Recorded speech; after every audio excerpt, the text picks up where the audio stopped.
What's happening, YouTube? Welcome to this interview with the awesome Jack Tyler. He's the Boston Sax Shop owner, but a lot of people don't know this about him. He's actually an amazing saxophone player and just all-around musician.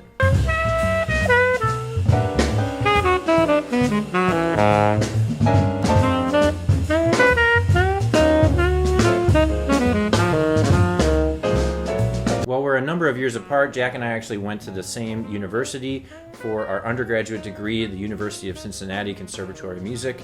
I was there many years before Jack getting my classical degree. I would come back into town frequently and I would hear Jack playing with the jazz ensemble and just a lot of the other groups. Also important to mention, while in Cincinnati, Jack was playing with the top musicians in town and actually had formed a couple of different groups playing music regularly with these musicians. After the University of Cincinnati, he went on to get his master's degree at the New England Conservatory of Music, where he studied saxophone with the great Jerry Bergonzi and was able to sharpen his musicianship even more during that time.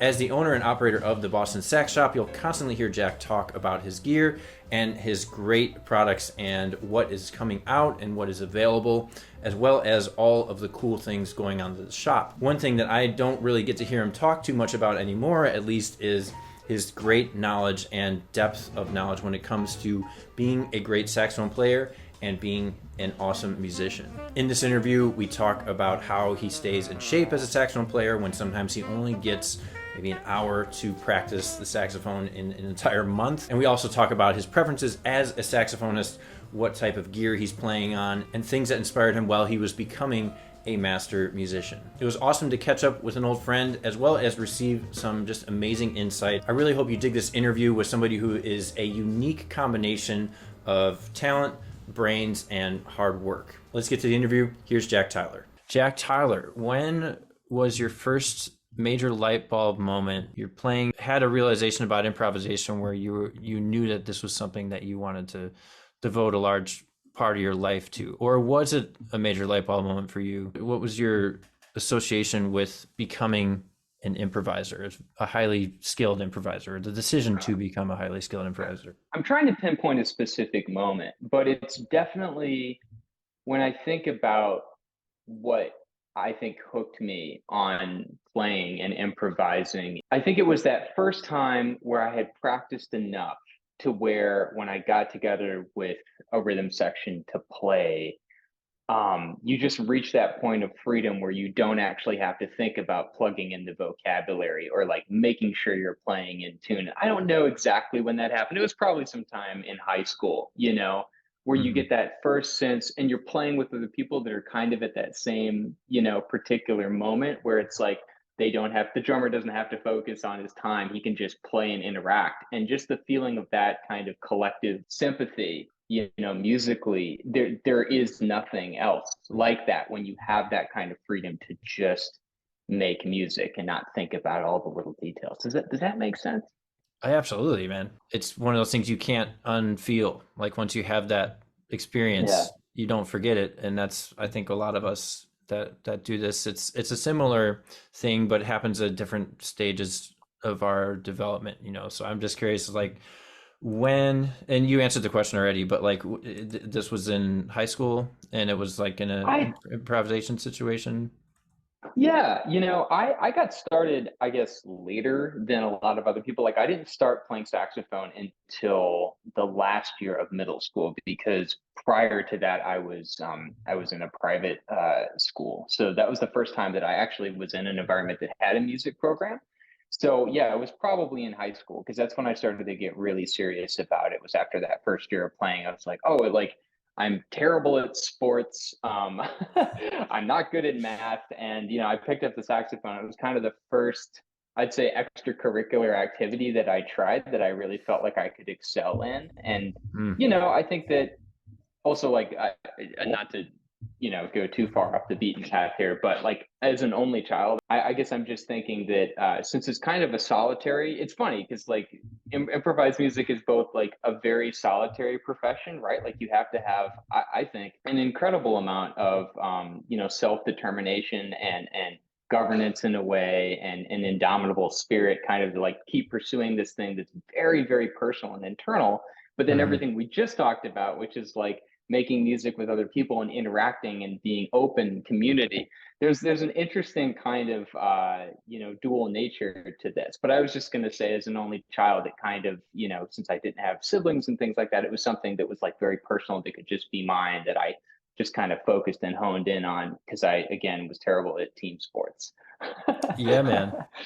That's such a great distinction, though. That we kind of need to be great communicators as improvisers, but a lot of musicians aren't necessarily that great at that, or can be like really socially awkward sometimes, or just don't like being around people in general. But in order to play together well, there has to be those elements of openness and understanding and just very human things. Otherwise, you're not going to function with the band or sound good. But I mean, every time I've ever heard you improvise in a band situation, you're always like having a great conversation. So Oh, it's that's very kind of you. It's just because I don't have a lot of vocabulary, so I rely on those interactions to keep things going.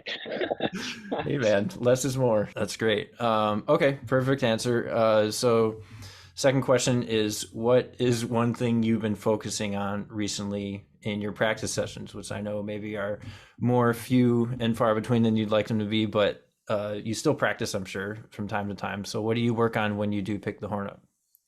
Yeah, I mean, as you mentioned, it's definitely been more and more difficult. I always find it kind of fascinating and in some ways incredibly frustrating when when you put in your 10,000 hours, which I know you have, I know that I have. As you continue to progress, really in anything new, the gaps between when you start to actually notice or hear or see a tangible difference and improvement get wider and wider and wider. When you're first learning, it's like every time you pick up the instrument, there's something to Hmm. be excited about. Because like, oh my God, I can play my palm keys now without them dropping down an octave. And I actually know the difference between a quarter note and a whole note. And then as you get better, it's like it can be a year, it can be 2 years. So it's Yeah. been, I guess, difficult, if I'm being completely honest, to kind of keep things moving in a forward, upward trajectory, as opposed to just this. Because when you only get a couple hours, a week, or an hour a week, or an hour a month to practice, you're basically just doing maintenance. So Hmm. for me personally, I've kind of, I guess, the thing that beyond what we talked about earlier, like playing with other people and that feeling of freedom and kind of collective, being, the thing that I love on the other side of it, the more personal side, is that progression and seeing that progress and hitting those goals. So I actually have started playing a couple other instruments, just because, again, of the time constraints. It gives me kind of that same feeling of moving forward.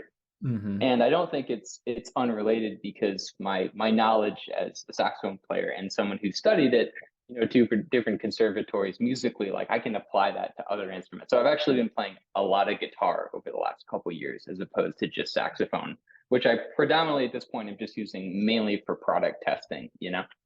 Right. Yeah, and I saw the guitars at the shop when I was there, and I figured they were getting played, and they looked like Yes. nice instruments for sure. So Well, I mean, you know me, man. I can't yeah. really half-ass it. I've got to go full bore all the time. Yeah, that's great. So, I mean, just to like make sure we get the definitive answers, like what does the maintenance schedule look like for you for on saxophone? Like, what do you do For when sure. you're trying to do that? It's pretty boring. I mean, there were points in my life, as I'm sure there have been for you, when I was practicing, 7 or 8 hours a day, and I would keep a notebook, and I would literally write everything down in 1 hour, half-hour blocks, and then that became 3 hours, and then 1 hour, and so basically, it's really simple, man. I do a long tone exercise that I still do from my high school teacher, who is also a Boston Sax Shop artist, which is crazy. This guy is still a hero and was my hero then, but it's a flute exercise that he called the hinge. And I guess it's focusing on the weakest part of the instrument, which is like middle D, especially on Mhm. tenor, which is super stuffy, which is also why I designed the heritage neck, was because of this exercise, because I hate it so much. But because D is such a poorly vented note in terms of the tone hole placement on the instrument, it's got pretty much the most back pressure, in many Yeah. ways. So what I do is it's basically just whole notes going down in half steps. So like D to C sharp to D, and then breathing out for 4 beats, and then breathing in for 4 beats with the metronome on 60, and literally working all the way down to low B flat and trying to match the openness, especially of the really open notes like C sharp or B or F that are really well vented to that D. And if you can get through that, like you're going to build your chops really quick. So that, and then basically just diatonic scale exercises, and then you plan over a blues in 12 keys, and then just picking one tune to focus on. And that's usually about an hour and a half worth of practice. That's great. And I will say, like, when I have less time to practice over the years, when I've had those periods where I'm more busy doing other things for whatever reason, the focus is much sharper when you do have that limited time. So like it's great to hear your answer, especially because you're running an entire business and definitely have like limited time. Focusing on those four things, I mean, that's going to get you sounding the most like yourself in the shortest period of time. So that's a great answer for that question. So I appreciate you sharing that. I think it works. Yeah, for Mm-hmm. sure. Because I mean, it used to be like I would do an hour of, warm up long tone type material, and then an hour of patterns in 12 keys, and then an hour playing over tunes and stuff like that. And yeah, when you condense it, you can't check your phone, you can't go to the bathroom, you just have to like blast through it, and it definitely like kind of zeroes you in on the really important stuff. Yeah, man. This one might be hard for you to answer. This is number 3. Who is Okay. the last? Yeah, who is the last sax player you listened to and thought to yourself, "Damn, this player is great." And the only reason I say that is because you hear so many. You probably heard 5 people in the shop today. Oh man, yeah, that's I don't know how to answer this question without perjuring myself as Boston Sax Shop. But actually, yeah, I saw Ben Wendell did a post where it was like a remix of him and Emmanuel playing in that like huge cavernous space with all the natural reverb. And like I remember when he dropped those videos, I just thought, seeing them play together is so special. I mean, they have such, amazingly unique approaches, and yet kind of like what we were talking about, I think it can be difficult when you have really like solidified not only your style, but like the way that you approach, music as a composer, to then work with other people and do that in a way that still feels really organic. Like I'm not going to name names, but I can think of many players that like they have their specific thing that they do. And when you hear them with somebody, whether it's a high school rhythm section or like the most killing, like internationally, put together band ever, they basically sound exactly the same. They do their thing. And there is something that's very respectable about being able to like always pull that off no matter what the situation is. When I watched that video, that was the first thing that came to mind. Is like, these guys have such incredibly like crystallized visions, I think, for how they want to sound and how they want to approach playing music, and yet they are totally open to interacting and like bouncing ideas off each other. And I think that that's a very rare thing to hear with people kind of on that level. Yeah, they kind of bent to each other. I haven't heard that recording yet, but I'm definitely gonna go check that out. So that it was on his Instagram, It's just or on Ben's Instagram. Yeah, but nice. there's other recordings or other videos from, I guess, that little impromptu session that they must have put together. I think it was during the pandemic, but Mm-hmm. yeah, it's cool. Here's a great question. Actually, I've wanted to ask you this probably for years now, but I just never have. Oh, okay. What is your current saxophone setup? Maybe some people that frequent the shop now know this, but like out of all the things that you've made, like what do you choose to play on? Yeah. Okay. Yeah, good question. So I have my saxophone is a super balanced action. It's a 50,000 serial number horn that I bought on Craigslist in like the first year that the shop opened, which by the way, we're coming up on the anniversary of 10 years of Boston Sax Shop, which is Wow. equally exciting and also like kind of scary that it went by that fast. Okay.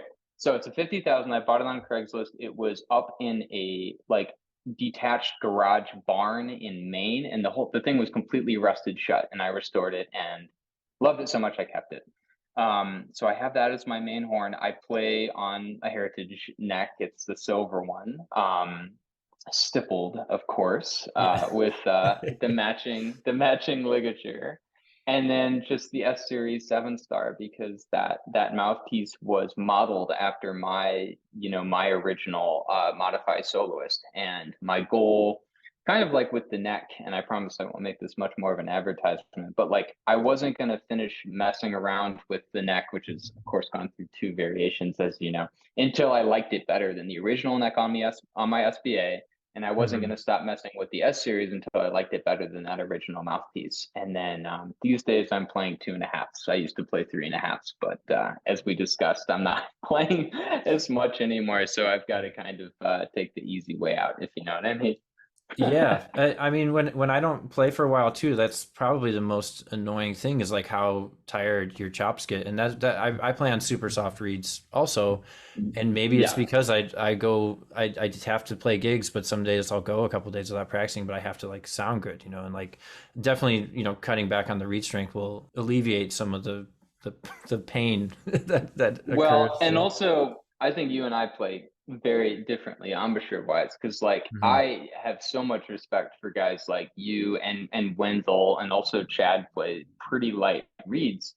Because to me, if I play something like that soft, I have to work so much harder here with my voicings to keep everything even. And my whole thing was always like, I want enough cooperative resistance to where I don't really have to work hard here. It's just about supporting my air, and that will kind of even out the whole sound. Because I mean, there was a period where I was playing like 9 star reso chambers with number 5, Rico reserves, because I just wanted to be able to put all my air into it and Hmm. not have to worry about like this is a Jerry Berganzi thing too, which of course he was my teacher at NEC, which is like this is just totally loose. Like this is Hmm. just like nothing. So yeah, Yeah. different kind of vibe. So in some ways, it's actually harder for me to play the softer reeds, but I just ignore how bad my tone is. Gotcha. Man. No, I mean the demos and stuff I've heard you do, they always sound great. And don't feel bad about talking about the gear. Like I play on the same things you play on pretty much except for the mouthpiece. Yeah, so two more questions.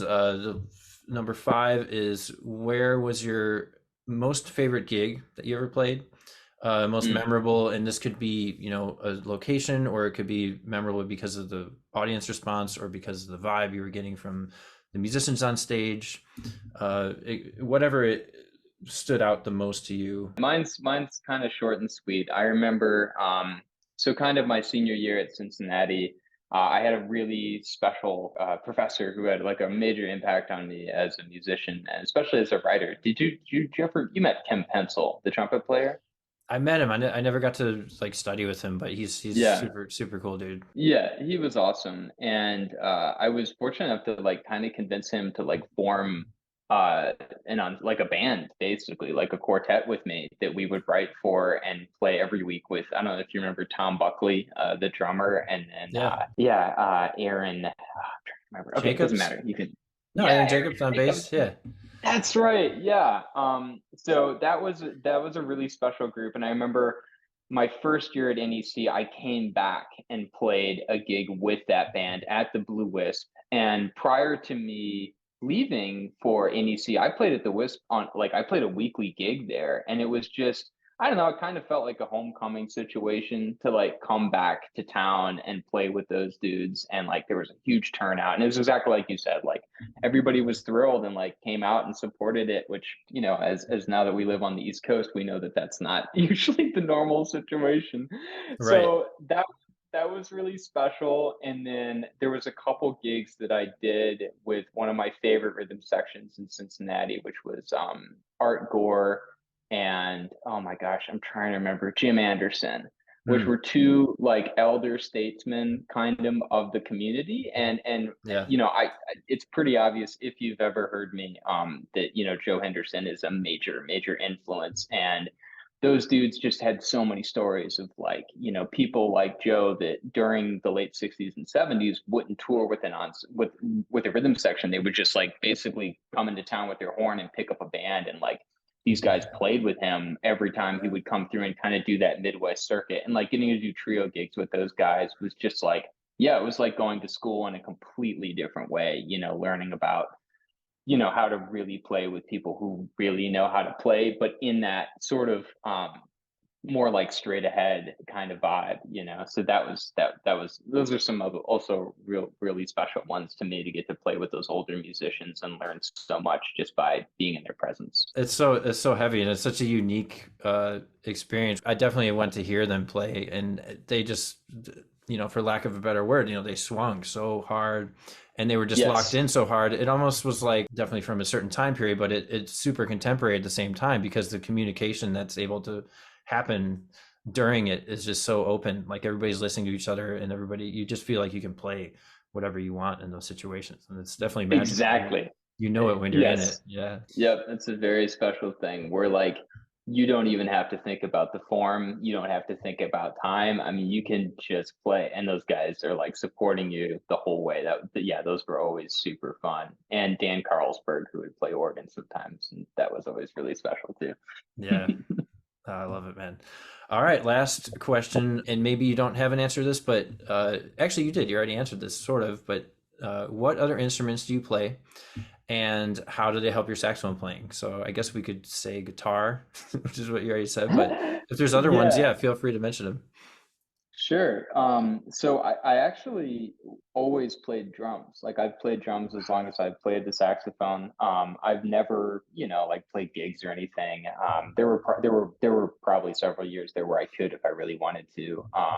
But Hmm. the obvious one there is just playing in a rhythm section, even if it's just for fun, just to get a sense of what that's like, I think has a pretty dramatic experience on your saxophone playing, because it's so easy, right, to just not think about that. And I think it's always really funny when saxophone players sit down to play the drums because they're so busy. Like, it's like you're just hitting everything, and you don't realize until you really start to play the drums that like the art, I think, of comping on drums is about the space and like knowing when to step out and when to step in. And once you get even just a tiny taste of it, I think it affects how you play, because you start to think about the same thing on saxophone, because when we have all those notes under our fingers, just like we have all these things to hit, like it's so easy to just pull all the stops all the time.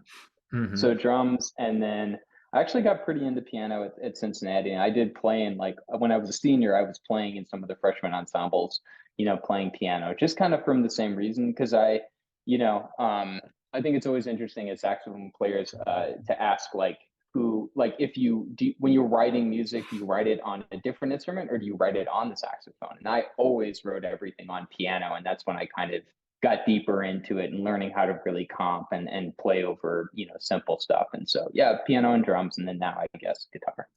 One of the things that's just so great about getting an interview is, and maybe you've talked about this. I know you do a lot of live streams and a lot of things on social media. Is people probably don't know how much of a badass musician you are too, like, and how involved like getting a master's at NEC is no joke. Like, I don't even know if I would be able to complete all that coursework. And I just remember like all the things you're doing at Cincinnati when I would come back. Just for example, the band that you put together is very impressive, and just to have that musical motivation to be doing all those things is super heavy. And then all the things that you've gone on to do with all of the knowledge that you have about music is very impressive, and nobody has ever not been impressed with you, I don't think. But I just really appreciate you taking the time to answer all these questions. Of And course. Yeah. Thank you for asking me. I appreciate it. Because yeah, like you said, I do a lot of live streams, but mainly they're just, when am I going to get a tenor case? Like nobody yeah, asks these kind of questions. So it's right. nice to have them out there. So thanks, Steve. Yeah, my pleasure, man. Thanks for being on, Jack Tyler, and I'm sure we'll see you soon.